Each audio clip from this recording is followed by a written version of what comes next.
જવાબદારીઓ જ્યારે વધી જાય છે ને, તો માણસ પોતાની જિંદગીનું રિસ્ક પણ લઈ લે છે. સુખમાં આમંત્રણ એમને જ અપાય જે દુઃખમાં વગર આમંત્રણે હાજર રહ્યા હોય. ક્યારેક એકલામાં એમ જ રોવું પણ પડે છે. આખા દિવસના ખોટા હાસ્યને રાત્રે ધોવું પણ પડે છે. સૌથી વધારે વફાદાર એક મારું નસીબ જ છે, જે બદલાતું જ નથી. કોઈએ પૂછ્યું, કેમ છો? અમે હસીને જવાબ આપ્યો, જિંદગીમાં ગમ છે, ગમમાં દર્દ છે, દર્દમાં મજા છે અને મજામાં અમે છીએ.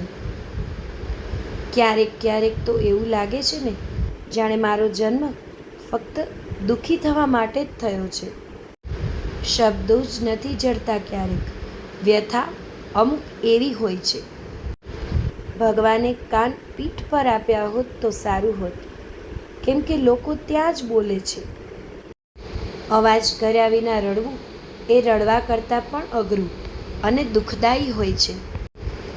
દૂરથી તો લોકો તીર જ મારી શકે, પીઠમાં ખંજર તો નજીકના જ મારે છે.